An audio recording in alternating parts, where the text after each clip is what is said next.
Yo, what up, Toshi here. In today's video, we're going to be going over all of the characters in 1.2 for the Wuthering Waves and 1.3 as well, and we'll shape this video as a should you pull either or character. Now, before we do hop into it, I've done this series on my Star Rail channel. I'm planning to do this on another game in the future. I really do want to sit down and focus on Wuthering Waves content on this channel, so do keep in mind we are having a channel rebrand, quote unquote, right? It's just short term, so our content is going to be different. Therefore, I'm not doing the daily uploads anymore. We're going to focus on the quality versus the quantity of the content we put out, just because it's better for my mental health anyways. And, well, another thing too is that, as you can see here, Hero Game sucks at marketing. Like, or rather, they don't invest much in marketing. I don't think they necessarily... No, they suck, because they don't even do live streams for the upcoming versions. The live streams for the versions is so important when you're trying to compare yourself to Genshin Impact or Star Rail or Hoyo in general, right? And the fact that you don't even do live streams for your games is just ridiculous. That is my biggest pet peeve of the game, and feel free to disagree with me in the comment section down below. I think live streams is the best thing for building hype, and it's honestly so cool to know the information a week, 2 weeks beforehand before going to the patch, because we have no idea what these characters are going to do unless you look at leaks. And we also have no idea what the element of these characters are unless you look at leaks. That is a huge deal for a multitude of players, and I can understand why there really isn't too much hype or excitement around Wuthering Waves until they reveal characters like they've done today, which we'll go over later in the video. Anyways, that was a long-winded rant, and it was a well-deserved rant because I've been very disappointed about the fact we haven't had live streams. Anyways, Xiangli Yao. This character will be given for free. I spoiled it. I know it. You know it. We all know it, right? So obviously, since he's being given for free, just like we received free Dr. Ratio and Honkai Star Rail, why would you roll in the character's banner? You can roll in the character's weapon banner, and it's 100% guarantee. So to be honest, I'm going to tell you to roll for the character's weapon instead of trying to roll for the character directly, because again, we are getting a free copy. There is no reason for free to play or anyone that is light spender to go for another copy of this character. We have some amazing looking characters coming in the near future, and we have no idea still to this day when Camellia is going to be dropping. So you got to make sure that you have the most, or at least I do, because I like Camellia a lot. You want to make sure you have the most pulls possible. So therefore, wasting your pulls on a character that you're already being given is not really going to be free to play friendly, right? Anyways, this character is Electro. So since he's Electro, he's just going to be replacing your Calcharo and your Calcharo teams. So shocker, your Yinlin team is getting a huge upgrade with Xiangli Yao. So therefore, you'll be dealing a lot better with the current content we do have. I understand Calcharo for a lot of you have been a very hit or miss character. For most people, I would say he's been pretty bad in terms of experience. I will definitely make a dedicated video for Calcharo in the future, just because I think the character overall is interesting. He has more history than Verena, so I should have definitely started the series with Calcharo instead of Verena, just because his history does date pretty far back, and he also has had more changes than Verena when it came to launch of the game. But anyways, Xiangli Yao, Electro character, main DPS, same as Calcharo, really isn't going to be any too different. He is going to be easier to play, easier to operate than Calcharo. So again, for a lot of you, he's free, he's easier to play. I don't think there's any complaints. I do value Calcharo's design well over this design of Xiangli Yao. I really wish Calcharo was a better character because his design is phenomenal. Again, the best looking male character in the game. Xiangli Yao does not even compare to Calcharo in terms of design. He looks like a robot. He looks like Genos from the hood. I like Genos. Genos looks sick. But again, this is a worse version of Genos. Genos from Temu, right? Anyways, enough of me roasting this character design. He's going to be very nice for a lot of you. So definitely when you do get him, invest into this character. But again, we have other characters to go over. So let's move on. You have the choice of going for Xiangli Yao's weapon, or you have the choice of going for Zhezhi as the character for the next patch. So who would you go for, or what would you go for rather, right? Would you go for the weapon of the main damage dealer you're getting, or would you go for a brand new character? And as someone who plays gacha games, right, as a character collector, I'm always going to tell you to go for new characters just because that's the way I see value in patches when it comes to pull value and stuff like that. But if you do enjoy a specific character more than you enjoy any character in the game, right, you want to further invest or vertical invest into that character. Zhezhi has as much value as Xiangli Yao's weapon, if we're being completely honest here, because again, you are receiving one for free already, and the weapon is going to make him better. Whereas if you were just to pull for Zhezhi, do you have, well, let's be honest, who she works with, right? Do you have Jinsei? Are you a fan of Jinsei's teams? If you're not a fan of Jinsei, you don't have Jinsei, then maybe you don't need Zhezhi. And let's be completely honest here. You've been able to clear content without Zhezhi in the team with Jinsei. Maybe content will get harder in the next patch. We don't know. Maybe the enemies have a lot more HP in the next patch. We don't know. But let's say that they don't have more HP. Then what do you need Zhezhi for, right? Your team has already been able to clear the hardest content with Jinsei. So do you need to vertically invest further into Jinsei when you can save for future characters or pull for a Xiangli Yao's weapon, of course, right?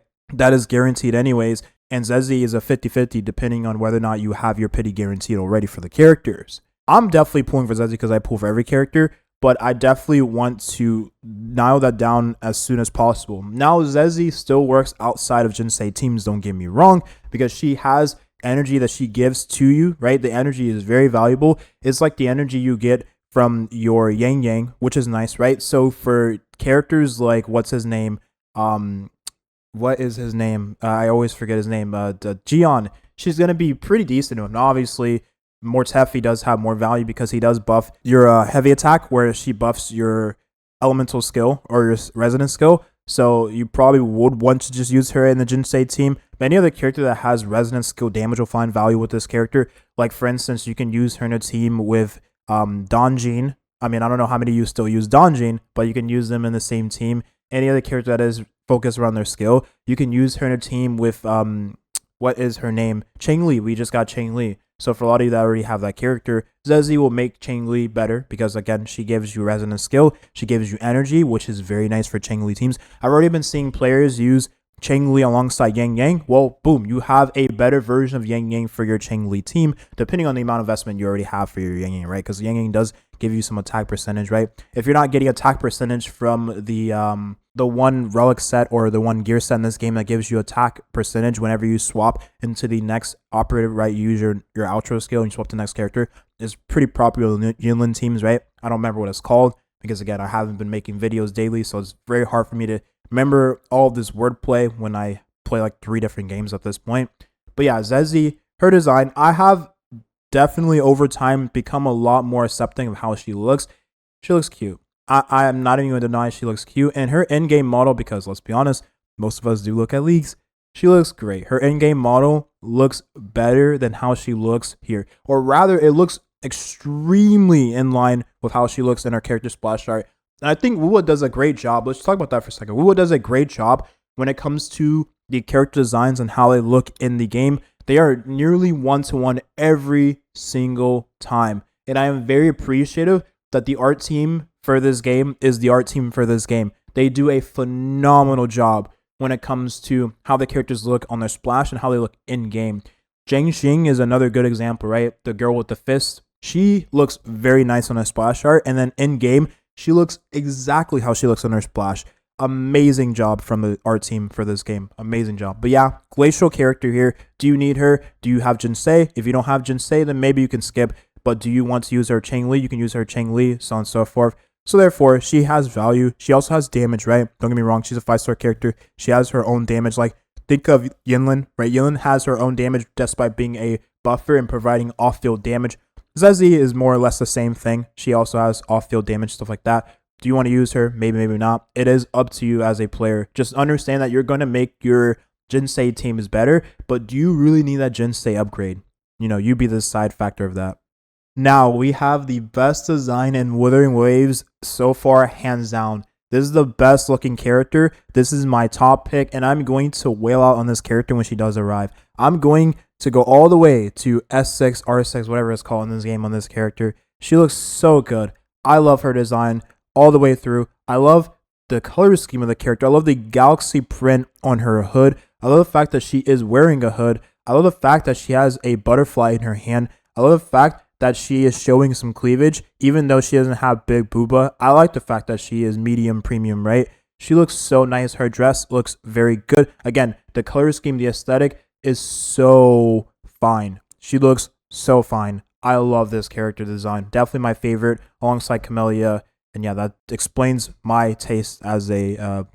we have no idea what she's going to do, right, in terms of team comps. We have no idea what element she's going to be. We literally just got news about her dropping today. She is a 5-star, of course, you can see right here. The other character we did receive is a 4-star. Now, we'll talk about why this is very important that we got a 5-star here, and the other character that was revealed was a 4-star. We'll get into that in a second.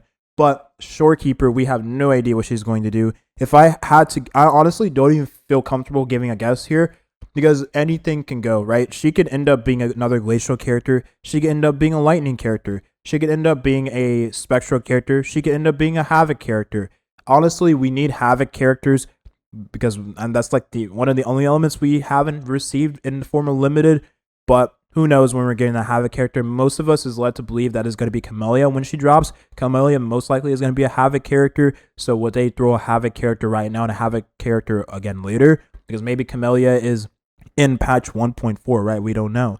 So I have no idea what the Shorekeeper is going to do or what her element is going to be. But I will say, if you do like the design just as much as I do, please save for this character because it is a must pull for me. It is a must pull. But again, we're receiving a free Xiangli Yao in the 1.2 patch. We have 1 4-star alongside a 5-star. So that means the next banner is going to be a rerun most likely. So if it's a rerun banner, you don't need to pull for the rerun character, assuming you already have the character that is rerunning, right? The rerun character could be Yinlin, it could be Jian, it could be Jinsei. I mean, that's really soon. I don't think it would be Jinsei, but it could be either Yinlin or it could be Jian, right? Let's be real here. Do you want Jian after all the damage deals we've been getting, or the fact that we are receiving more damage deals into the future? He's the first character, right? First limited character. If you like male characters, of course, go for him then, right? Because he is one of the only male characters we've been receiving in these patches, right? We haven't. Xiangli Yao we're getting for free, right? So aside from Xiangli Yao, who else do you have in terms of male that is you have to roll for? I mean, Jian, that's it, right? We are receiving more damage dealers. So as a 1.0 damage dealer, he's going to fall off eventually. In terms of fall off, he's going to need more investment to keep up with future characters. Not fall off in the sense of he's not going to be able to clear content.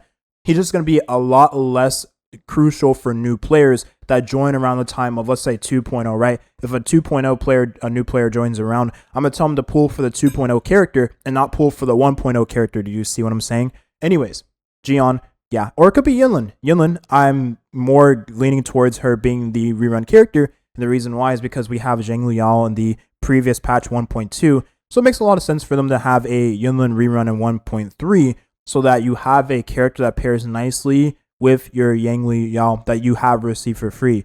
So that makes a lot of sense in terms of where I see them doing the banners. And again, we don't have a live stream for any patch, so we have no idea what it's going to be when it comes down to it. But those are the two only rerun characters that they could, you know, in theory do. Or they could drop another character tomorrow and we have no idea who that character may or may not be. If it's Camellia, then I'm going to cry because this is going to be the hardest patch out of any gacha game I've ever experienced. Thank you for watching and have a nice rest of your day. The next video we will have in this channel is most likely going to be the deep dive into Kachao's history. So look forward to that. And again, we're going to have less videos, but we're going to continue uploading. It's just going to be like maybe 1 to 2 videos a week. Peace.